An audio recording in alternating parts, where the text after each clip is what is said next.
Live mula sa GMA Network Center, ito ang 24 Oras. Magandang gabi po, Luzon, Visayas at Mindanao. Dinukot sa ospital at isinilid sa echo bag ang isang bagong silang na sanggol sa Mabalacat, Pampanga. Nahuli ang babaeng suspect na sumalisi sa mga magulang ng baby. Dahilan niya, nangulila umano siya sa sariling anak. Nakatutok si Sandy Salvacio ng GMA Regional TV. Sa unang tingin, tila normal na bisita lang sa ospital ang babaeng ito sa Mabalacat, Pampanga. Dala niya ang isang pulang eco bag nang sumakay sa tricycle sa labas ng ospital. Walang nakahalata na ang laman ng eco bag, isang bagong silang na sanggol ayon sa mga otoridad. Sumalisi ang sospek habang natutulog ang mga magulang ng baby. Binalot ang bata sa balabal saka inilagay sa eco bag. Mga 20 na yun, madaling araw. Tulog na yung mga magulang. Tapos yung mga anak nila, may sa isang portion doon sa isang ward na nandun lang yung mga bata. Dahil tulog yung mga tao, kinuha niya, binitbit niya. Actually may nakakita akala naman nila na kamag-anak. Kasi yun nga, nung gabi nga na yun, inanggaling na doon yung matanda, nakipagpintuhan, tapos nagawa niyang buhatin yung bata. Makala mo talaga kamag-anak nila. Sa follow-up operation ng pulisya, natuntun ang babae sa bayan ng Magalang. Dating OFW ang sospek na nagawa umano ang krimen dahil sa pangungulila sa sariling anak. Wala lang po, depressed lang po ako, nawala po yung anak ko. Postpartum depression, sa depression niya na pagkawala ng anak niya, gusto lang niyang parang palitan yung anak niya. Mahaharap sa reklamo ang sospek. Iniimbestigahan din ng kanyang mister na posibleng sangkot umano sa pagdukot. Ligtas naman ang sanggol at naibalik na sa kanyang pamilya. Kami po yung magulang ng bata at nagpapasalamat po kami. Inaalam na rin ng otoridad kung paano nakalabas ng ospital ang sospek kasama ang sanggol at kung may pagkukulang sa seguridad ng pasilidad. Sinisikap ng GMA Regional TV na makuhanan ng pahayag ang pamunuan ng ospital. Mula sa GMA Regional TV, Sandy Salvacio, nakatutok 24 oras. Trahedya ang sinapit ng 3 college student na magkakaangkas sa motorsiklo. Sumalpok sila sa isang oil tanker sa Puerto Princesa, Palawan. Nakatutok si Darlene Kai. Maluwag naman ang bahagi ito ng South National Highway sa Puerto Princesa madaling araw kahapon nang biglang mapunta ang isang motorsiklo sa lane na tinatahak ng isang oil tanker. Nagsalpukan ang dalawa at humandusay sa kalsada ang rider at dalawa niyang angkas. Lahat sila college students edad 19 at 20 anyos. Hindi na sila umabot ng buhay sa ospital matapos magtamo ng matinding tama sa ulo. Ligtas naman ang driver ng oil tanker. Base sa investigasyon ng Puerto Princesa City Police Office, nag-overshoot ang motorsiklo, dahilan para mapunta ito sa kabilang linya ng kalsada. Medyo kinain talaga po ng motor yung linya po ng tanker. Bagaman pwede umanong sampahan ng reckless imprudence resulting in multiple homicide and damage to property ang driver ng oil tanker, nagpa siyang pamilya ng mga biktima na wag na siyang kasuhan. Hindi na po magtutuloy ng kaso yung pamilya po ng mga namatay. Ngayong araw po, nasa legal counsel po sila para gumawa po ng kasunduan po. Ibinurol muna sa Puerto Princesa ang mga labi ng dalawa sa mga nasawing estudyante pero nakatakdang iuwi sa kanilang bayan sa Araceli. Ang isa naman, nasa kanilang lugar na sa San Vicente. Darlene Kai, nakatutok, 24 oras. Arestado ang isang tauhan ng Bureau of Fire Protection matapos ireklamo ng aplikanteng tinangkang perahan umano ng hanggang ₱250,000 para magkaslat sa ahensya. Kasabot umano niya ang isang senior officer at nakatutok si June Veneracion.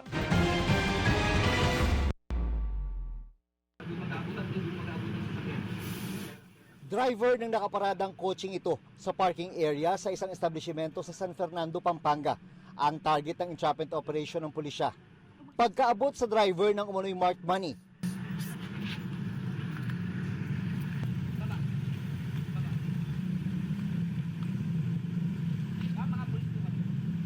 agad siyang inaresto ng Criminal Investigation and Detection Group o CIDG ng pulisya. Ang babaeng driver kasi na miyembro ng Bureau of Fire Protection o BFP, sangkot umano sa recruitment racket na slots for sale. Sa halagang ₱250,000, ginagarantiyahan umano ng suspect na makakapasok sa BFP ang isang aplikante. Gumagamit siya ng dummy account, kinokontak niya yung mga applicants Pag nakapost na sa FB page ng BFP yung mga aplikante, randomly, iniisa-isa niyang kinokontak. Isa sa mga aplikanteng kumausap sa suspect ang nagsumbong umano sa BFP kaya nailatag ang entrapment. Nang unang makita ang aplikante at suspect, nakumpirma na taga BFP nga siya. Nagkatawaran kaya napababa sa 300,000 pesos ang hinihingi ng suspect mula 500,000 pesos. Sa sunod nilang pagkikita, inaresto na siya. Base sa custodial debriefing natin sa kanya, since last year pa siya nagsimula. And according to her, panglima na itong entrapment operation. Doon sa naunang apat, according to her, was tigwa 100,000 ang nakuha niya. Inaalam pa kung talagang may naipasok ng mga aplikante ang suspect matapos magbayad sa kanya. Nang imbestigahan ng PNP CIDG ang naarestong suspect, itinuro raw niya ang isang senior officer ng BFP bilang kasabwat sa modus na slots for sale. Ang senior officer ay meron daw mahalagang papel sa recruitment process sa BFP. Sinampahan na ng reklamong robbery extortion in relation to Cybercrime Prevention Act ang suspect. Parehong reklamo rin ang isasampa sa idinawit na senior officer umano ng BFP. Yan po yung isa pang iniimbestigahan natin kung meron pang iba na involved sa ganitong scheme. Taon-taon, 20,000 hanggang 30,000 ang mga aplikanteng gustong makapasok sa BFP. Pero ang average available slot nasa 2,500 lang.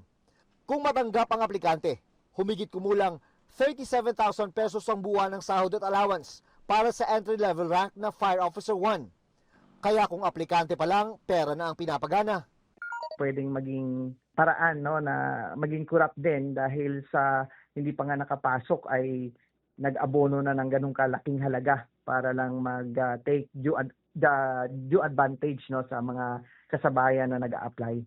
Mahalagang di na matagdagan ang tiwali sa Bureau na minsan ang binansagan ni Department of Interior and Local Government Secretary John Vic Rimulya bilang pinakakurap na ahensya na nasa ilalim ng kanyang opisina. June Veneracion, Nakatutok, 24 Oras.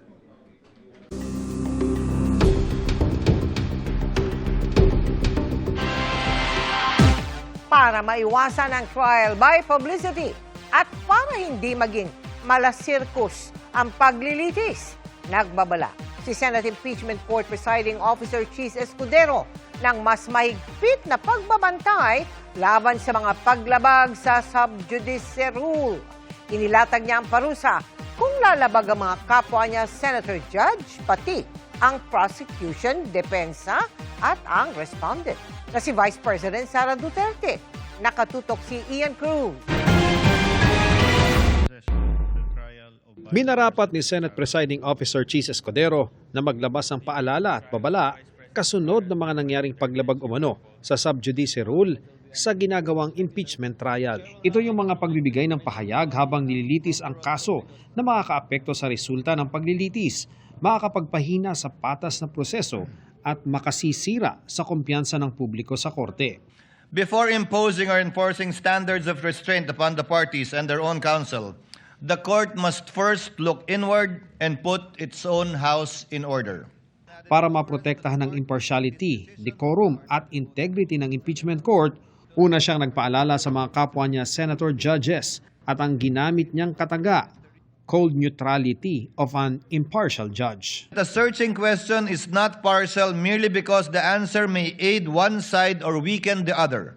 The inquiry must remain relevant, material, fair, and directed toward clarification of truth. It must not devolve into a speech, harassment, partisan advocacy, or an announcement of a conclusion already reached. The line is clear. Senator judges may test the evidence here under oath and on the record, exercising the cold neutrality of an impartial judge.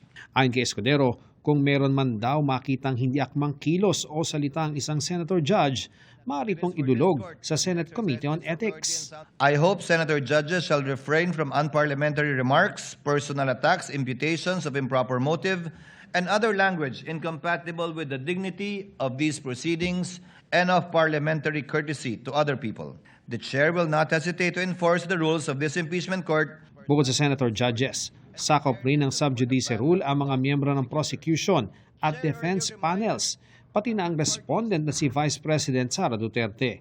Inutusan sila ng korte na huwag gumawa ng public statements kaugnay ng merito ng kaso at huwag magsagawa ng trial by publicity. As they directly threaten the independence of the court, degrade the dignity of the tribunal, and risk turning it into a circus and weaponize the media to substitute public outrage for actual evidence.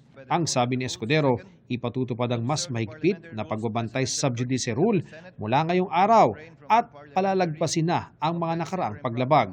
Ang parusa ngayon, sa unang paglabag, severe reprimand sa harap ng korte. At sa pangalawa at sa mga susunod na paglabag, kung meron pa, papatawan ng hanggang 30,000 pisong multa. Maaring umabot sa puntong pagbabawalan siyang magtanong sa testigo. At kung siya ay isang abogado, maaring i-refer ang kaso sa Supreme Court para sa naakmang disciplinary action. Kaya inulit din Escudero ang pakiusap sa magkabilang partido na magtalaga ng spokesperson na hindi miyembro ng kanilang legal team para hindi ito sakop ng sub judice rule. Clearly, up to today, the spokesperson of both parties are still part of the counsel for the parties, some with more violations than others. So without enumerating the counsels where this rule applies, I think you know who you are, given the entries of appearance you've already made. Ang ruling ni Escudero nagugat sa reklamo ng defense panel sa social media post ni Private Prosecutor Amando Virgil Ligutan ukol sa misleading questions. Walang pinangalanan sa post pero sa tingin ng depensa, tungkol ito sa isa nilang abogado at tinawag nilang bad faith ang ginawa ni Ligutan. Iginit nilang hindi raw nito sinabing pinapayagan ang mga misleading questions sa paglilitis. Kanina, binigyan din ng pagkakataon si Ligutan na sagutin ang alegasyon ng depensa. Sabi niya, bilang isang guro ng batas, nais niyang itama ang isang mali. That's why I made that post. I was concerned that the statement made in open court that misleading questions are allowed will go unchecked. My teacher's instinct kicked in. I wanted the students to know that a teacher had heard that wrong statement in open court and he is correcting that mistake. Under the rules of the Senate, unfortunately, you have to unbundle it. If you are counsel for the parties, you cannot comment on the merits outside of a fair and true report of what happened. In this case, based on the TSN, I am not sure of the accuracy given that the statements made were pertain to both leading and misleading questions. Nang mag-lunch break ang impeachment court, sinikap ng media na makapagtanong sa defense team pero hindi sila tumugon sa mga tanong. Ian Cruz, Nakatutok, 24 Oras. Mga kapuso, dahil sa dami ng kaso ng leptospirosis, punuan na pati po ang emergency room ng ospital ng Maynila. Mahigit 30 ospital na sa bansa ang naglagay ng fast lane para sa nasabing sakit. Nakatutok si Oscar Oida. Siksikan na ang mga pasyente sa emergency room ng ospital ng Maynila. Aabot na kasi sa halos 70 ang inaalagaang pasyente dito pa lang sa emergency room. Mahigit doble sa bilang ng kama dito. Mula nitong Lunes ng gabi, nasa full capacity ang kanilang emergency room. Dahil sa nagdaang habagat at saka pagbaha sa Metro Manila, so inaasahan natin after mga 2 weeks, usually nagsusurge po yung mga cases natin ng mga respiratory illnesses, waterborne diseases at saka yung mga leptospirosis. Isa sa mga pasyenteng may leptospirosis at nakikipagsiksikan ngayon sa emergency room si Poy. Bagamat wala sa ward, tanggap niyang maswerte siyang may napagdalan agad sa kanyang ospital. Swerte po kasi nalaman ko pong may leptos at alagaran po ako ng gamot. Sana nga po madadialysis nga po ako sa galing po ng mga doctors and nurses dito sa ospital ng Maynila. Hindi na po natuloy ang dialysis. Sa nakalipas na linggo, 4 na sa kanilang pasyente ang binawian ng buhay. Sa kasalukuyan, meron kaming 9 na leptospirosis patients na ka-admit at sa ngayon, meron kaming 6 na leptospirosis dito sa emergency department po namin. Kahit punuan na, tumatanggap pa rin ng mga pasyente ang ospital. Na-admit pa rin po namin, kaso nga lang, unexpected lahat ng mga serbisyo namin, medyo babagal lang po. Sa mga kaso namin na stable patients, na itatransfer po namin yan sa mga kapatid na ospital namin sa LGU, katulad ng Gat Andres, Ospital ng Sampaloc, Santa Ana Hospital. So, sa ganung paraan na nababawasan namin yung load namin dito sa emergency department sa Hospital ng Maynila. 33 hospital sa bansa ang may activated leptospirosis fast lane. Nagpatawag na rin ng Command Conference Health Secretary Edwin Mercado sa mga DOH hospital para palakasin ang ugnayan ng patient navigation sa iba't ibang ospital. Nakikipagtulungan na ang DOH Operations Center sa San Lazaro upang ma-refer sa iba pang hospital sa Metro Manila. Ang lahat ng DOH hospitals, health centers at Yakap Clinic ay handang tumanggap ng mga pasyente na nangangailangan ng check-up matapos sumuong sa baha. Oscar Oida, Nakatutok, 24 Oras.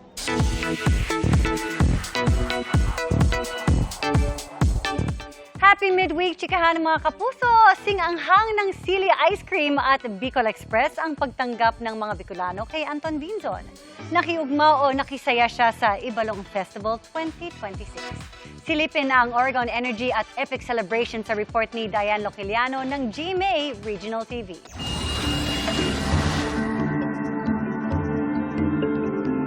Ang kwento ng katapangan at kabayanihan ni Baltog, Hanjong at Bantong, mga bayaning pinaniniwala ang nagprotekta sa sinaunang Ibalon na siyang dating tawag sa Bicol Region. Masayang ipinagdiwang sa ika-35 taon ng Ibalong Festival. Bukod sa mga cultural presentation, sports event, at musical performances, isa sa mga tampok sa selebrasyon ang prestiyosong Mutya ng Ibalong 2026. 20 naggagandahang kandidata mula sa iba't ibang bahagi ng Bicol ang naglaban-laban para sa corona. Mas naging exciting ang coronation night nang makisaya si Kamao lead star Anton Vinzon. Knockout sa pagpapakilig sa audience si Anton habang hinaharana ang mga kandidata.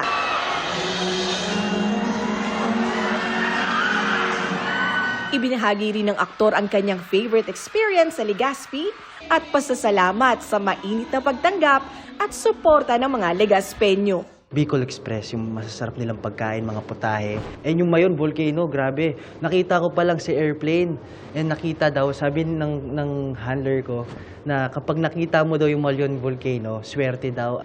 Hello, Legazpeños, and to all, to my supporters out there, maraming po salamat sa suporta nyo at kita-kita tayo soon. Mula sa GMA Regional TV at GMA News, Diane Loquiliano, Nakatutok 24 Oras. Huli ka mang pag-aala Spider-Man ang umunoy magnanakaw ng kable ng kuryente sa Quezon City. Hinuli siya at 2 iba pa, lalo't delikado sa buhay nila at mga residente ang krimen. Nakatutok si Marisol Abduraman, exclusive. Tila nasa circus ng tulayin ng lalaking ito ang isang kable sa Barangay Tatalon, Quezon City. Buwis buhay yan kahit matao at maliwanag pa para lang magnakaw ng kable. Ang lalakas ng loob, nag-ala Spider-Man. Walang takot na walang harness, no? Tapos hinahawakan yung mga live wire, hinahawakan yung mga wire. Doon lang makikita mo na experience, talagang sanay na sanay, no? Nakatakas pa nga ang mga suspect, bagaman na videohan sila ng barangay. Nahuli rin sila ng Galas Police ng Quezon City Police District sa isang follow-up operation. Sinusunog nilang yung wire, tapos pag nasunog nila, ibebenta nila. Yung plastic coating na yan, masusunog. Ang matitira dyan sa pagsinunog, yung tanso na mismo, o kaya yung bronze. Yun ang binibenta per kilo. Ayon sa barangay, talagang nasa watchlist na nila ang mga suspects dahil sa pagnanakaw ng mga kable.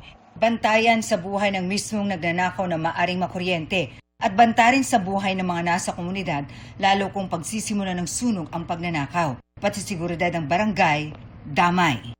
Not only naaapektuhan yung mga linya ng kuryente sa barangay, nadadamay nga din po yung mga wire ng CCTV namin.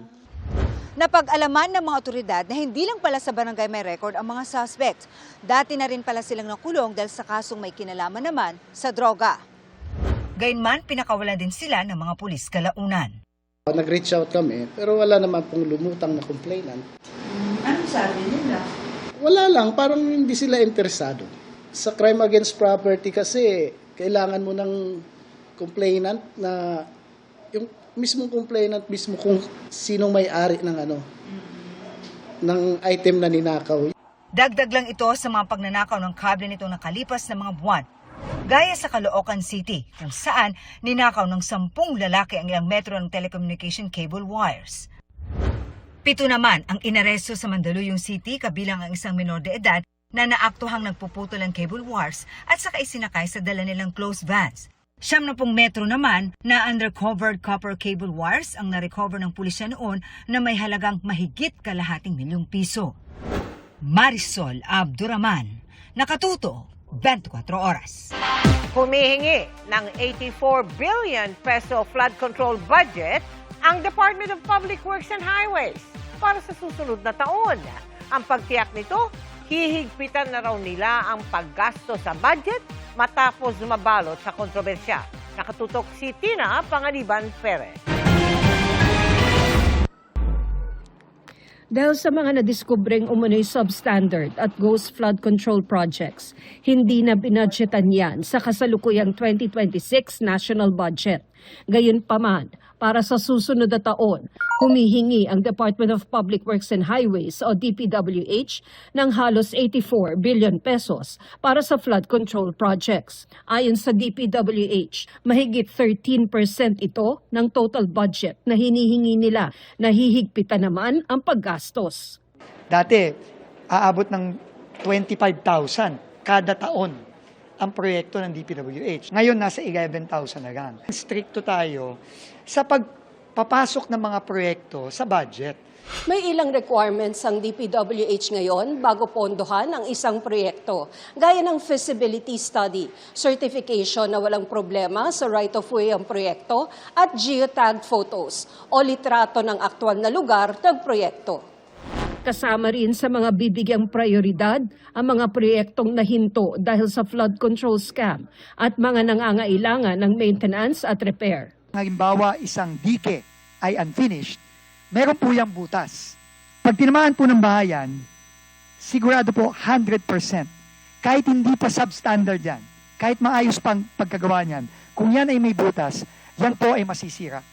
Sa pagdinig kanina ay binanggit ang ulat ng Philippine Center for Investigative Journalism o PCIJ sa kung sino ang mga pinaka nakinabang umano sa formula ni yumaong DPWH Undersecretary Maria Catalina Cabral na ginamit para tukuyin kung magkano ang pwedeng ilaan sa kada congressional district. Lumabas din ito sa PCIJ, I'm just quoting. Again, ang top, the former Speaker Romualdez. Pangalawa, surprisingly, Congressman Leviste. Pero sabi ng DPWH, binuwag na ang formulang yan. Gayon din ang leadership fund, kada senador na tinukoy noon ni dating DPWH Secretary Manuel Bonoan. Ang popondohan lang ay yung kailangan talaga kada distrito. At hindi lang based on need, kailangan kumpleto ang requirements. Kung wala yung 5 requirements na pinakita ko kanina, hindi pwedeng ipasok sa budget yun. Sinisika pa namin kunan ng reaksyon sina Romualdez at Leviste. Tina Panganiban Perez, Nakatutok, 24 Oras.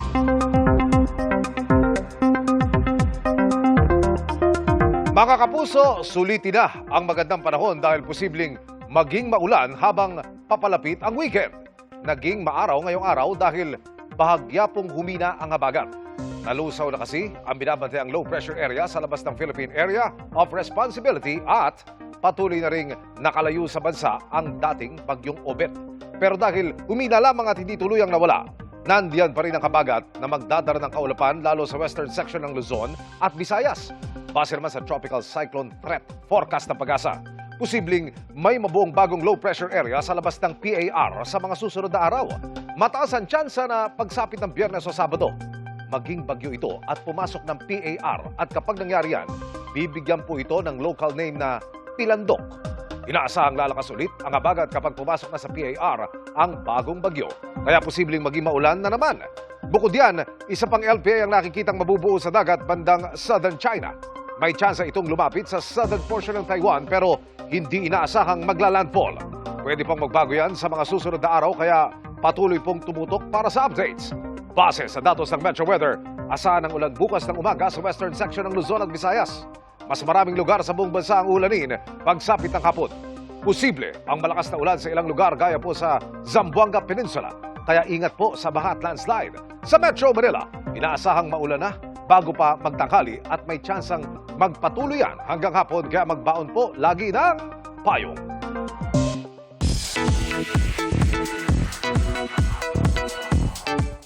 From the secrets of Hotel 88, kilig will find its way back sa As Ralph love team ni AZ Martinez at Ralph De Leon na bibida sa isang rom-com series. Pero di lang sa kanila iikot ang fun and kilig dahil kasama din ang naging TVP housemate nilang si Michael Sager. Makichika kay Aubrey Carampel. Sir? Flower? Or gusto mo ng heart? Can't get over sa first on-screen kissing scene ni AZ Martinez at Ralph De Leon sa The Secrets of Hotel 88? Well, good news hindi lang sa As Ralph fans, kundi pati sa McZ fans. Magkakasariling rom-com o romantic comedy na kasi sina AZ at Ralph ang The Way Back to You na collaboration ng View Philippines at Rain Entertainment. Sa story conference at script reading pa lang, ramdam na ang excitement ng cast. Ito yung first lead ko and yung story kasi nung pinitch to sa akin, in-explain talaga nila na I was the top of mind when they were creating the story. Kaya sobrang excited ako kasi parang that's a big thing, that's a big achievement for me. Kaya bukod sa acting workshops, todo prepare na rin si AZ para sa kanyang look sa serye. Of course, prepare ko din yung physical self ko, make sure na alam mo yung lahat ng pampaganda para glowing talaga tayo for this show. Ayun, I'm really trying hard to prepare myself for this show. Equally excited si Ralph dahil bukod sa makakasama muli si AZ, may pagkakataon din siyang maipakita ang mas kalog at comedic side niya. I think we will be able to create a new Ralph, a new version ng character niya. At saka parang ang dami talagang aabangan kasi may mga baon na akong mga jokes galing sa Showtime. Hindi nyo lang sigurado kung kailan ko babanat yan. So let's see how it goes. Makakasama rin nila ang ex-PBB housemate na si Michael Sager. It's my first time portraying a character like this and siguro dream ko talaga gumawa ng romantic comedy. Iba talaga si Patrick from my previous roles. Probinsyano siya, farmers, di ba? So for me, it's really stepping outside my comfort zone and trying something new. Kasama rin sa cast ang PBB Celebrity Collab 2.0 housemates na sina Ashley Sarmiento at Marco Masa na muling sasabak sa isang rom-com. It's really nice to do something light naman and parang mas magandang breather din to for me. Same with Marco since lately I've been working on dramas and light rom-com lang. So now that I'm working on a series na rom-com, which is a dream, I'm really excited. Aubrey Carampel, updated sa Showbiz Happening.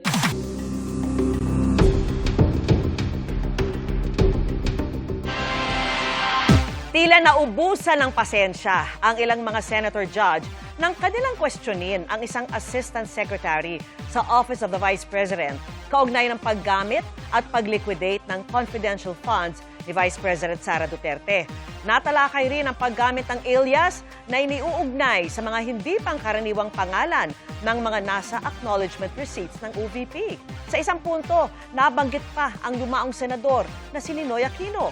Nakatutok live si Sandra Aguinaldo. Sandra. Vicky, humarap nga dito sa impeachment court ang Assistant Chief of Staff ng Office of the Vice President at sa pagkakataon pong ito, mga senator judges naman ang nagtanong sa kanya. Sa pagtatanong ng Senator Judges kay Lemuel Ortoño, ang Assistant Chief of Staff ng Office of the Vice President, kabilang sa inungkat ay kung paano tiniyak ng OVP na hindi nalustay ang confidential fund nito. Tanong ni Senator Judge Raffy Tulfo, bakit namigay ng confidential fund sa iba't ibang tao ang OVP na para sa gamot? Ang confidential fund daw kasi ay ginagamit sa mga aktibidad na may kaugnayan sa peace and order o kaya ay national security. Sagot ni Ortoño, wala siyang personal knowledge tungkol dito kahit pa kasama siya sa pumirma sa liquidation ng pondo para sa Commission on Audit. Kaya nga, Mr. Smart Guy, nung makita mo na ang dami mga informant na binigyan ng mga hundreds of thousands each para sa gamot, you could have asked La Chica and said, La Chica, bakit di tayo pumunta sa DOH, maghingi tayo ng gamot? That I cannot answer, sir. Ngayon, pinakita mo na nagsasalita ka na para kang, sorry sir, nagtatanga-tangahan. Pumalag si Ortoño sa sinabi ni Tulfo. I personally take offense of that comment, sir. I actually just did my duty, sir. At the time, sir, I believe na yun po yung kailangan kong gawin bilang isang empleyado po, sir. Now, you're talking about taking offense. Paano naman po yung mga taong bayan? They're being offended sa paglulustay nyo ng pera. Lumilito na parang nilulustay ang pera dito eh. Pera ng taong bayan po ito. Dahil may naunang babala na ang presiding officer tungkol sa paggamit ng akmang pananalita sa impeachment court, meron siyang suhestyon. With the permission of Senator Judge Tulfo, may the chair replace the word nagtatanga-tangahan with feigning ignorance on the record. I see Senator Judge Tulfo nodding. May napansin naman si Senator Judge Panfilo Lacson sa Fiscal and Financial Plan ng OVP Confidential Fund noong 2022 at 2023 na nagkakahalaga ng 500 million pesos. Iisa at tila copy-paste lamang umano ang nakasulat sa physical target sa iba't ibang quarter na pinaglaanan ng pondo. Percentage of activities implemented without untoward security-related incidents. Paulit-ulit po ito, no? So, sabi ko kanina, kayo naman ay mukhang matalinong tao at matalinong witness. Ano pong analysis nyo dyan? These are the activities that will be done, sir. I know. Hindi ba ito insulto sa common sense? Hindi man lang nyo binago ng konti. O ako na mag-describe. I think it's stupid. Sana man lang binago-bago niya ng konti. Inusisa naman ni Senator Judge Kiko Pangilinan kung paano tiniyak ni Ortoño na naggasto sa tama ang pondo. Sagot ni Ortoño, nagtiwala siya sa mga dokumentong sinumite ng security officer ng BC noon na si Colonel Raymond La Chica. Mahirap paniwalaan, I'll wrap it up here, na kayo ay gumastos ng 122 million para sa gamot na reward dahil nag-surveillance yung mga informant at nabigyan ng reward at hiningi nila gamot at hindi niyo binigyan ng gamot, binigyan niyo ng pera para sila nang bibili ng gamot.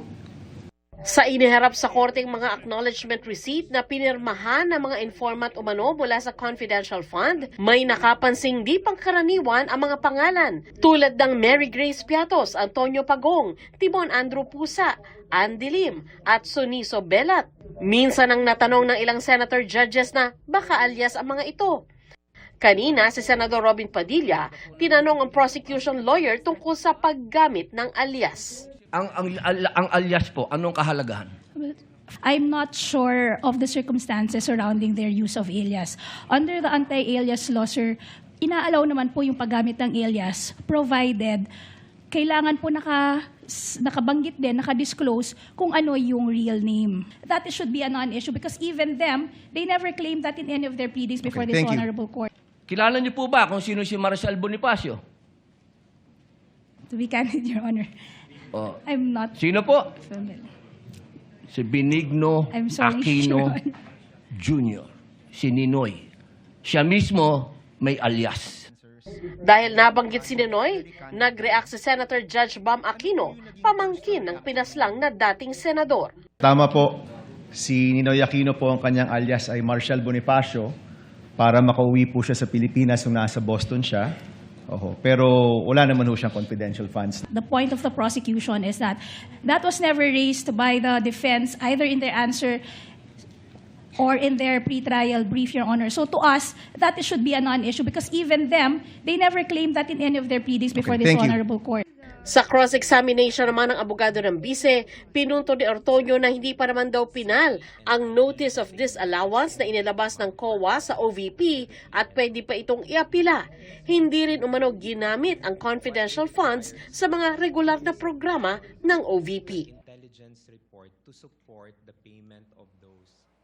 Vicky, natanong naman ni Senador Erwin Tulfo sa impeachment court kung ipapatawag ba nila itong si Colonel Raymond Lachica. Siya po yung security officer ng Office of the Vice President na pinagbigyan ng confidential fund. Ito rin ay dahil sinasabi ng prosecution na pinag-aaralan pa nila kung ipapatawag pa ito sa kabila nung naunang statement naman ni Lachica na willing naman siya na humarap para magbigay ng testimonya. Sabi naman po ni Presiding Officer Senator Chis Escudero ay may kapangyarihan naman po ang Senado na ipatawag siya sakaling hindi ito ihaharap ng both ng defense at ng prosecution. Vicky?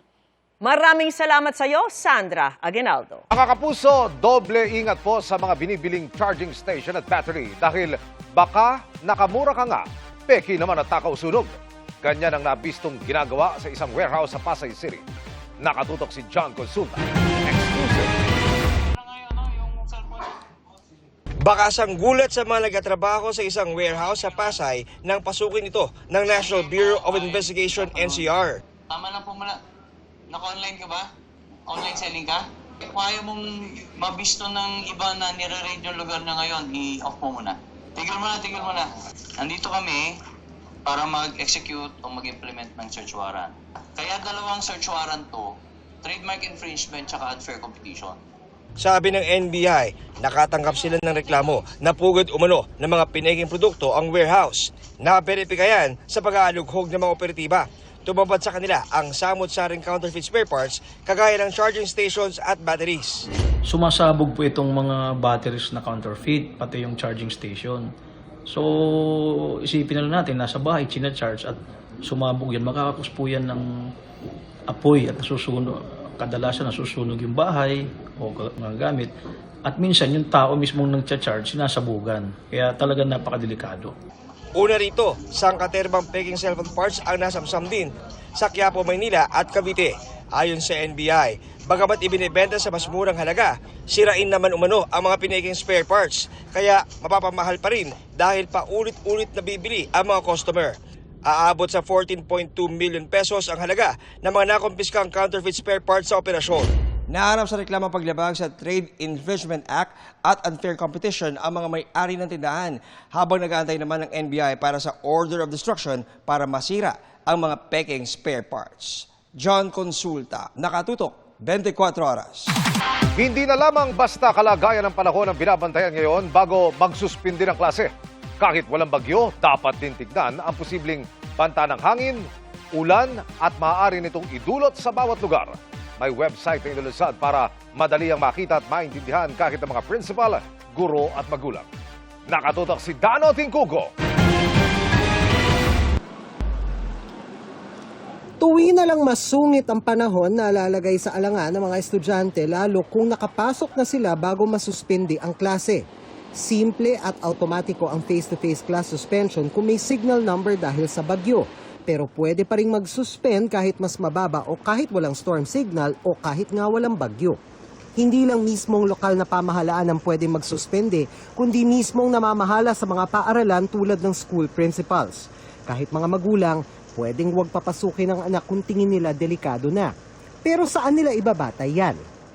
Pasok! Ligtas Plus project na binuksan sa publiko ngayong araw. I-type lang sa inyong browser ang website URL na ligtas.cair.ph. Diyan ay agad makikita ang kasalukuyan at maaaring maging lagay ng panahon sa isang lugar batay sa mga datos mula sa DOST Pag-asa, PHIVOX, Project NOAA at traditional at AI weather models. Dati, kailangan pang mano-mano pagsama-samahin ang mga datos at impormasyon bago tayo makabuo ng situation report. Ngayon, ilang click na lang, may draft report ng pwedeng i-review, pwedeng i-save at pwedeng i-share. Lahat ng local governments, pwede nilang antabayanan yung datos dito. Bago mag 10 o'clock, pwede na silang mag-cancel. Nilinaw ng DepEd na sa ngayon hindi pa nito pinapalitan ng official protocol o official advisory pagdating sa deklarasyon ng walang pasok. Pero irerepaso pa yan para magamit naman ang Ligtas Project Plus ng mga paaralan sa pagsasariling desisyon nila kung magkakansela ng klase. Pati pagdidesisyon kung pwede nang ibalik ang klase batay sa Ligtas Project Plus, isa sa pinal muna. Drafted, possible recommendations, but still, it's in the process of review. So subject, depende po yan kung executive order ba yan or memorandum circular. As much as possible, if decisions for suspension of classes can be granular, and at the same time, kung yung resumption ng klase, pwede rin maging granular. Dano Tingkong, Nakatutok, 24 Oras.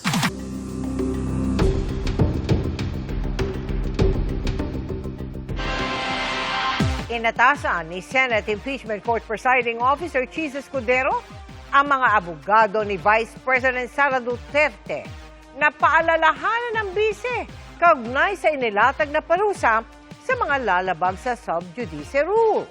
Sa gitna kasi ng Day 19 ng impeachment trial, nagpatutsada si Duterte laban sa prosekusyon at ilang mambabatas. Nakatutok si Joseph Moro.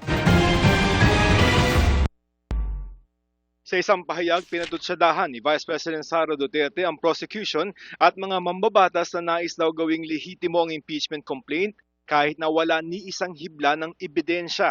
Sabi niya, dapat na daw sila maging kumpiyansa sa lakas ng kanilang kaso at hindi dapat nangingisda para sa ebidensya habang isinasagawa na ang paglilitis. Dagdag niya, kung malakas na ang kaso, hindi na ito kailangang palamutian pa ng pagdadrama. Katulad na lamang ng pagtawag ng isang senador sa isang testigo na estupido, pagbansag sa kanya ng isang abogado bilang mastermind ng scam o pagtawag sa kanya bilang brat. Ipinapakita raw ng mga pang-insulto na kailangan nilang magpanggap kahit na mahina ang kaso. Ang pahayag inilabas ng bise habang inilalatag ng Senate Impeachment Court ang mas mahigpit na pagbabantay sa pagsunod sa sub judice rule, kung saan binalaan ni Presiding Officer Senator Chis Escudero ang mga senator judges, prosecution, depensa at maging si Duterte bilang respondent laban sa mga komento na nakakaapekto sa kredibilidad ng impeachment. Kaya sinumbong ito sa korte ni lead prosecutor Congressman Jervil Luistro. Should also be guided by the sub judice rule, di ba? Ang mga recent na statements niya, bending the law. Sinasabi niya just to judge the evidence, hindi lang daw magdrama-drama. So the way she looks at this impeachment trial is just an episode of series of drama.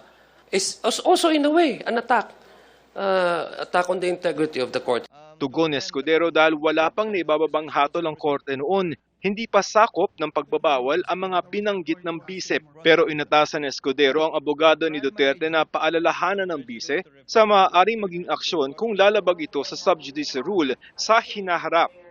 Because henceforth, again, given the prospectivity of the ruling, the necessary actions will be taken against her not only by the court, but also, given that she's a lawyer, via what the presiding officer earlier mentioned in relation to CIPRA and in relation to the Office of the Bar Confidant. Simpleng paliwanag ng Senate Impeachment Court tungkol sa patakaran sa sub judice ay ito ay para maiwasan ang paglilitis ng kaso sa labas ng korte. Ang parusa sa paglabag dito, posibleng umabot ng hanggang sa Korte Suprema para sa mga abogadong may kinalaman sa impeachment. Kapag talagang third strike, fourth strike na, hindi na talaga natuto even without the with fine, then the presiding officer will issue an order to refer the matter to the Supreme Court for the disciplinary action. Is it a fair ruling of the court? Yeah, you think so? Why? Apo? We always submit to whatever the court naman rules. Coverage is a rule, so yun lang, I won't comment any further. You will inform him, of course. Her. We'll inform her. In all stages, dapat yung proceedings talaga dapat fair. Okay. And so, part of that fairness, kailangan i-implement it. Ang prosecution nirerespeto rin daw ang utos ng korte. Somehow it will have an effect, but we will do the necessary innovations kasi hindi kami papayag na hindi maabot ng bawat Maria at Juan de la Cruz ang impormasyon. Joseph Morong, Nakatutok 24 Oras. Para makapaghatid ng mas malawak at mas magandang content, pinag-aaralan po ng GMA Network na makipag-collab sa mga counterpart nito sa Thailand. Natalakayan sa pagbisita sa GMA Network ng ilang kinatawan ng Thai Trade Center Manila at Department of International Trade Promotion of the Ministry of Commerce ngayong araw. Pinangunahan yan ng kanilang direktor na si Sutini Wathana. Masaya silang sinalubong ni na GMA Network Senior Vice President, Attorney Annette Gozon Valdez, Senior Vice President for Corporate Strategic Planning and Business Development, Concurrent Chief Risk Officer and Head of Program Support, Reggie C. Bautista, at iba pang mga GMA executive. Ang pagbisita ay bahagi po ng Overseas Trade Negotiation Mission ng Thai Trade para palakasin pa ang trade relations ng Pilipinas at Thailand pagdating sa pelikula, TV at iba pang digital content. For movies, I think that is something that is more global and we can explore collaborations in this aspect. For dramas, I think that's a bit tricky because of our language, our difference in language, but we can also explore that, especially if we have a third-party streamer or a collaborator with us on that project. Dalawa ang sinampahan ng reklamo ng Philippine National Police ngayong natapos na nila ang investigasyon sa nangyaring pamamaril sa paaralan sa Zamboanga City. Reckless imprudence resulting in homicide and physical injury ang inihain ng PNP sa tatay ng shooter na siyang rehistradong may-ari ng ginamit na baril sa insidente. Kaparehong reklamo rin ang inihain sa isang security personnel ng paaralan. Nakita kasi ng pulisya ang kakulangan sa pag-iingat sa armas, habang nakadagdag pa ang kakulangan sa seguridad sa paaralan. Sa investigasyon, walang nakita ang pulisya na magsasabing school-related o personal grievance ang nasa likod ng pamamaril. At wala nang ebidensyang nagkaroon ng sabwatan ang sinuman. It's already been resolved. And of course, kung merong question yung family, it will be a continuing one. But basically, all of their queries had been answered. Not only by the family, but also the school, the local government units, and the community.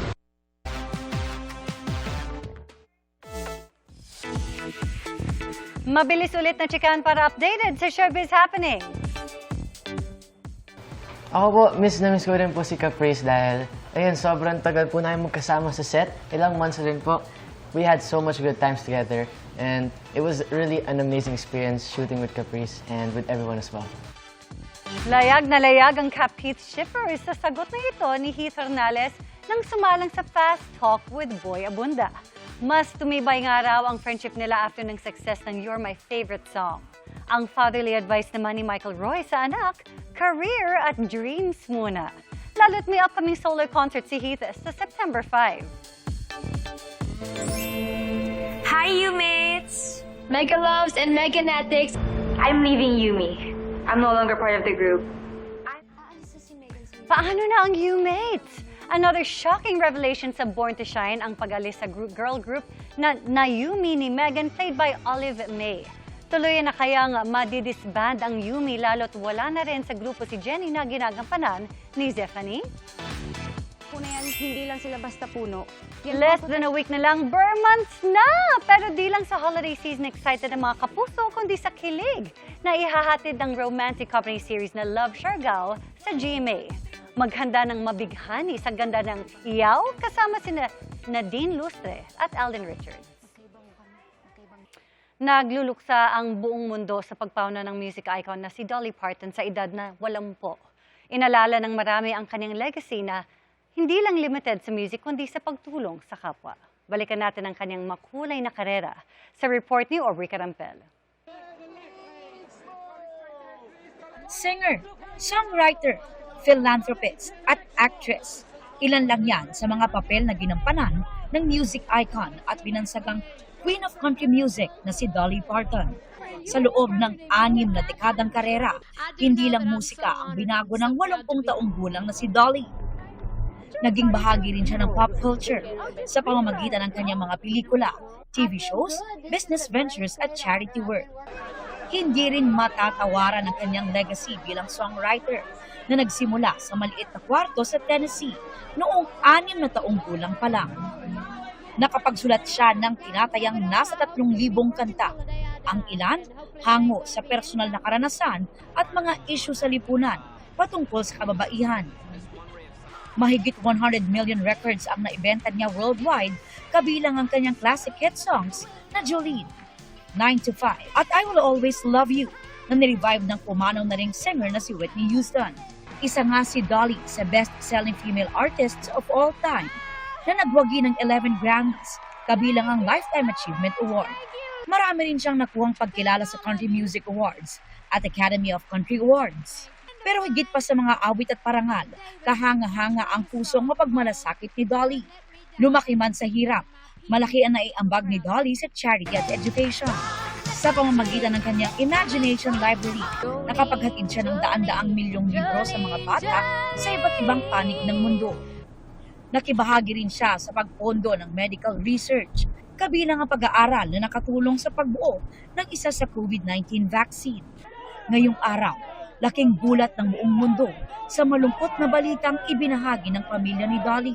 Hey everyone, my name is Brian Seaver, son of Cassie Parton, and I'm representing the Parton and Owens family today, announcing the passing of my Aunt Dolly Rebecca Parton Dean, sister, sis, Aunt Granny to one generation and Gigi to the next. Sa ulat ng ilang US media, nakipaglaban sa cancer si Dolly at na-admit pa sa isang cancer treatment facility. Buhos ang tribute mula sa mga artista at personalidad na nagluluksa sa pagpanaw ni Dolly. Kabilang na si Beyoncé na isa sa mga nag-cover ng famous song ni Dolly na Jolene. Para naman kay Taylor Swift, ang mundo na wala si Dolly ay parang hindi posible, hindi totoo at hindi tama. Nagluluksa rin si Celine Dion, pati sina Sabrina Carpenter, Kelly Clarkson, Cyndi Lauper, iba pang singers at award-winning actress na naging malapit kay Dolly. Nagpaabot din ng pakikiramay ang former US presidents na sina George W. Bush at Barack Obama. Iniutos naman ni US President Donald Trump na i-half-staff ang kanilang mga watawat. Aubrey Carampel, Nakatutok, 24 Oras. At yan, ang mga balita ngayong Miyerkules. Ako po si Mel Tiangco. Ako po si Emil Sumangyo. At ako po si Vicky Morales. Ito ang GMA News. Walang kinikilingan. Walang pinoprotektahan. Noon at ngayon, serbisyong totoo. At dahil hindi natutulog ang balita, nakatutok kami 24 oras.